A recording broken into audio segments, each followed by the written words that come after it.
नमस्कार दोस्तों, चलिए सुनते हैं अकबर और बीरबल का एक और किस्सा। फारस का बादशाह। फारस का बादशाह बीरबल की बुद्धि की बड़ी प्रशंसा सुना करता था, इसलिए उसे बीरबल को देखने की बड़ी उत्कंठा हुई। अकबर के पास एक पत्र लिखकर भेजा। उसमें बीरबल को बुलाने की बात लिखी थी। वह अलाहकार कई दिन की मंजिल तय कर दिल्ली पहुंचा और बादशाह को अदब से सलाम कर फारस के बादशाह का भेजा हुआ पत्र दिखलाया। अकबर बादशाह पत्र पढ़कर बहुत खुश हुए और अलाहकार को सराय में आराम करने की आज्ञा दी। उसको सभी ऐशो आराम की वस्तुएं दी गई।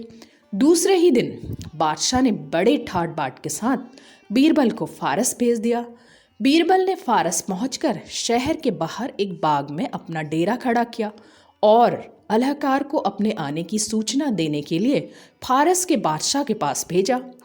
जब बादशाह ने सुना कि बीरबल नगर के बाहर हुक्म का इंतजार कर रहा है, तो उसने समस्त कर्मचारियों को वस्त्राभूषणों से सुसज्जित करा दिया। सबके साथ जाकर दरबार में जाकर बैठ गया और बीरबल को आने की आज्ञा दे दी। अलाकारी से बादशाह के बुलावे का पत्र पाकर बीरबल राजमहल में उनसे मिलने पहुंच गए। सब लोग एक ही तरह की पोशाक पहने हुए यत्र तत्र बैठे थे। बीरबल एक तरफ से सबको लक्ष्य करता हुआ धीरे धीरे बादशाह के पास पहुंचे और उन्हें अदब से सलाम कर उनके पास बैठ गए। बादशाह ने पहले तो उनकी बड़ी आवभगत की, उसके बाद उनसे पूछा, बीरबल, तुमको कैसे मालूम हुआ कि मैं ही फारस का बादशाह हूँ? बीरबल ने उत्तर दिया, गरीब परवर, आपकी दृष्टि सब पर थी और सबका ध्यान आप पर था।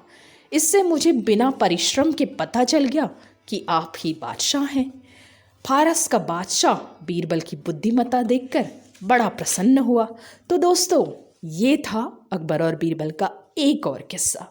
आपको कैसा लगा ज़रूर बताइए।